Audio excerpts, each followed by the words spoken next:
2018 में उस्मान गुल अमेरिका के एक बहुत बड़े स्टार्टअप डोर डैश में काम कर रहे थे। हाईली पेड जॉब थी, अच्छी लाइफ थी, बट उन्होंने सोचा कि क्यों ना आला तालीम के लिए अमेरिका छोड़ के किसी और मुल्क का रुख किया जाए। ऐसे में उस्मान फ्रांस के एक बहुत बड़े बिजनेस स्कूल इंसीड में एमबीए प्रोग्राम में एडमिशन लेते हैं। कुछ अरसा वो प्रोग्राम कंटिन्यू रखते हैं, कुछ अरसा वो पढ़ाई करते हैं, बट उसके बाद उनका पढ़ाई से दिल भर जाता है और वो इंसीड से ड्रॉप आउट होकर पाकिस्तान वापस आ जाते हैं। अब वो इसी सोच के अंदर मुब्तला होते हैं कि ज़िंदगी में आगे क्या किया जाए, तो ऐसे में इनका ध्यान पाकिस्तान की ट्रैफ़िक पे था। वो देखते हैं कि ख़ास तौर पे मेट्रोपॉलिटन सिटीज़ में ट्रैफ़िक बहुत ज़्यादा है, राइड हेलिंग सर्विसेज़ हैं, जैसे कि करीम, उबर, इनड्राइव, यांगो, बट इनके किराए बहुत ज़्यादा हैं। इसकी वजह से बहुत सारे लोग राइड हेलिंग सर्विसेज़ को छोड़ के नॉर्मल पब्लिक ट्रांसपोर्ट को इस्तेमाल करते हैं। वो ये देखते हैं कि इन बसेस के अंदर कुछ इश्यूज़ हैं, जैसे कि ये बसेस टाइम पे नहीं आती, टाइम पे आपको आपकी मंजिल तक नहीं पहुँचाती। ये बसेस बहुत गंदी होती हैं, ये बसेस बहुत ज़्यादा अनरिलायबल होती हैं, इनमें बहुत सारे एक्सीडेंट्स होते हैं। अब यहाँ पर उनको एक अपॉर्चुनिटी नज़र आती है। वो ये सोचते हैं कि यार अगर कोई ऐसी बस सर्विस हो जो कि लोगों को पॉइंट ए से पॉइंट बी तक रिलायबल तरीके से मुनासिब दामों पे लेके जाए, तो ये बहुत बड़ी प्रॉब्लम सॉल्व कर देंगे। और ऐसे शुरू हुई एयरलिफ्ट की कहानी। मार्च 2019 में उस्मान गुल ने अपनी जेब से $50,000 लगा के एयरलिफ्ट ट्रांजिट को लॉन्च किया। शुरू में ये एक बहुत छोटे पैमाने पे as a pilot project launch हुआ था, सो दैट चेक किया जा सके कि ये बिजनेस वायबल है भी है।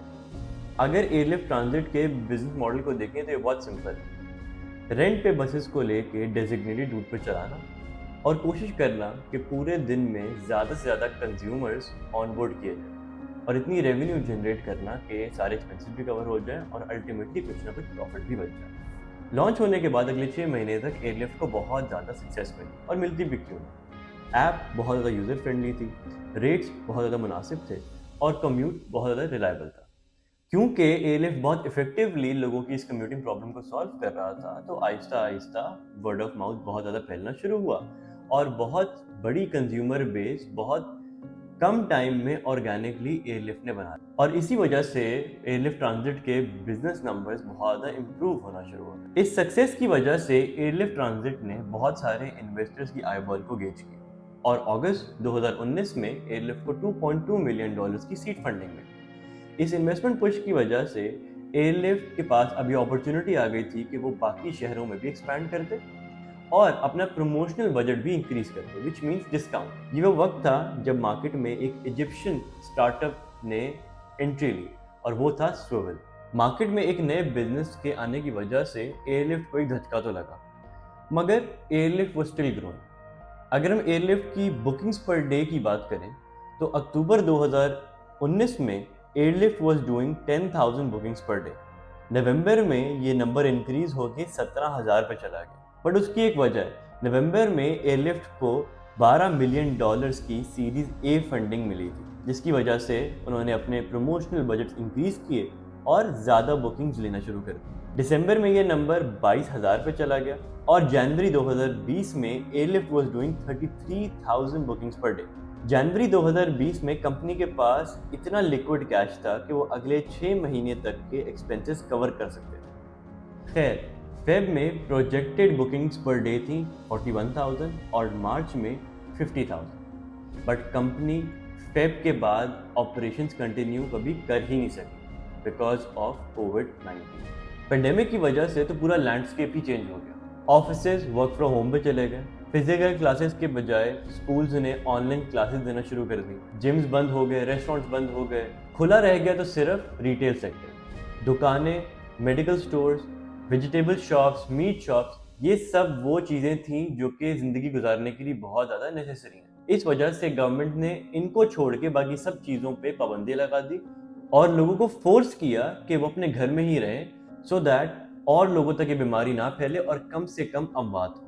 जिस तरह बाकी एक्टिविटीज़ के ऊपर रिस्ट्रिक्शंस लगी, सेम उसी तरह ट्रैवलिंग पे भी रिस्ट्रिक्शन लगी। गवर्नमेंट ऑफ पाकिस्तान ने एक एसओपी सर्कुलेट किया कि 2 से ज़्यादा लोग एक व्हीकल में ट्रैवल नहीं कर सकते और इस वजह से एयरलिफ्ट को बहुत बड़ा एक झटका लगा। एयरलिफ्ट एक मास ट्रांजिट सर्विस थी जिसमें 2 से ज़्यादा लोग एक जगह से दूसरी जगह तक सफ़र करते थे और इसी वजह से एयरलिफ्ट ने अनाउंस किया कि वो अपने ऑपरेशन को हॉल्ट कर रहे हैं और वो अब इस सर्विस को कंटिन्यू नहीं करेंगे। देखिए, कोई भी बिजनेस एक्सटर्नल एनवायरनमेंट को कंट्रोल नहीं कर सकता, और इस बात की रियलाइजेशन उस्मान गुल उनकी टीम को भी थी। अब गवर्नमेंट उनको घर से बाहर निकलने नहीं दे रही, बट इसका मतलब ये नहीं है कि लोग खाना पीना छोड़ दें। तो ऐसे में उन्होंने एयरलिफ्ट ट्रांजिट को रीवैम्प किया इनटू एयरलिफ्ट एक्सप्रेस। टीम वही थी, फाउंडर्स वही थे, लोग वही थे, बस बिजनेस मॉडल को चेंज कर दिया। ट्रांजिट से निकल के आगे क्विक कॉमर्स।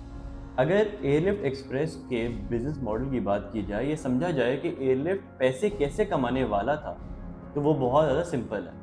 मास क्वांटिटीज़ में मैन्युफैक्चरर्स से माल खरीदना और उसको कम दामों पे अपनी ऐप के थ्रू कंज्यूमर्स को बेचना, और उसके एवज कंज्यूमर से एक मिनिमल सी डिलीवरी फी लेना।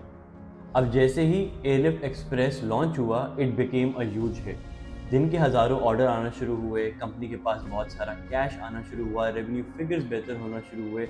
And similar to Airlift transit, यहाँ पर भी बहुत सारे इन्वेस्टर्स की आईबॉल्स गेज होना शुरू हुई, और एयरलिफ्ट को जुलाई 1 2021 में $10 मिलियन की सीरीज ए फंडिंग मिली, और फिर एक महीने बाद अगस्त के अंदर $85 मिलियन की सीरीज बी फंडिंग मिली, जिसकी वजह से एयरलिफ्ट ने ना सिर्फ पाकिस्तान में एक्सपैंड किया, बट ग्लोबली भी अपने फुटप्रिंट को बढ़ाया। पहले पाकिस्तान में उनके ऑपरेशन सिर्फ एक शहर में थे, और फंडिंग मिलने के बाद उन्होंने 8 नए शहरों में एक्सपैंड किया, और इसी तरह एशियन रीजन के बाहर भी साउथ अफ्रीका में अपने 3 शहरों के अंदर ऑपरेशंस लॉन्च किए।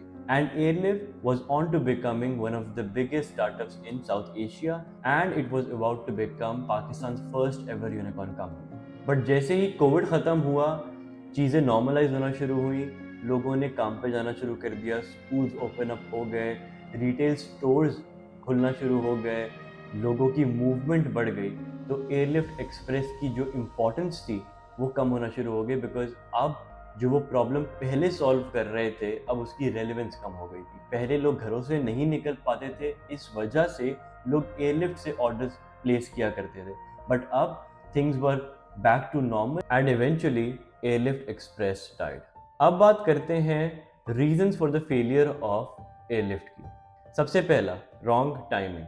जैसे ही कोविड ख़त्म हुआ, दुनिया में ग्लोबल रिसेशन आया और रशिया और यूक्रेन की वॉर शुरू हुई। ग्लोबल रिसेशन की वजह से लोगों की इनकम्स कम हुई, जिसकी वजह से उनकी परचेजिंग पावर कम हुई, और लोगों ने एक्स्ट्रा एक्सपेंडिचर्स करने छोड़ दिए। तो इस वजह से लोगों के लिए एयरलिफ्ट एक्सप्रेस के थ्रू सामान ऑर्डर करना लेस लुक्रेटिव हुआ, और लोगों ने खुद जाके किराने की दुकानों पे जाके सामान खरीदना शुरू कर दिया। और रशिया यूक्रेन वॉर की वजह से फ्यूल प्राइसेस इंक्रीज हुई, जिसकी वजह से गुड्स की प्राइसेस भी बढ़ी, और एयरलिफ्ट एक्सप्रेस के कॉन्टेक्स्ट में बात करें तो उनकी डिलीवरी कॉस्ट भी इंक्रीज हुई।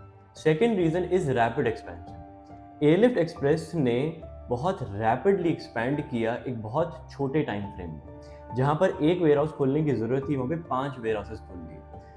और ये रैपिड एक्सपेंशन सिर्फ इसलिए की गई कि इन्वेस्टर्स को बताया जा सके, उनको ये रियलाइज़ कराया जा सके कि हम बहुत तेज़ी से ग्रो हो रहे हैं। According to one of their employees, 3 महीने में एयरलिफ्ट ने 24 नए वेयरहाउसेस खोले लाहौर में, जबकि ज़रूरत शायद इससे बहुत कम की थी। तो इस वजह से बहुत सारा पैसा ज़ाया हुआ। इसी तरह एक तीसरा रीज़न है bleeding of money on unnecessary goods. Airlift express के एम्प्लॉयज़ को बहुत ज़्यादा लिबर्टी दी गई थी कि वो जब चाहें, जिस चीज़ को चाहें, जिस सॉफ्टवेयर को चाहें खरीद सकते हैं। तो एम्प्लॉयज़ ने बहुत ओवरली एक्सप्लॉइट किया अपनी कंपनी के पैसों को, और इन्हीं वजूहात की वजह से एयरलिफ्ट एक्सप्रेस, जो कि एक यूनिकॉर्न बन सकता था, वो एक यूनिकॉर्न नहीं बना, और 2 सालों के अंदर ही उन्होंने अपने ऑपरेशंस भी हॉल्ट कर दिए, और आज एयरलिफ्ट एक्सप्रेस एग्जिस्ट ही नहीं करता।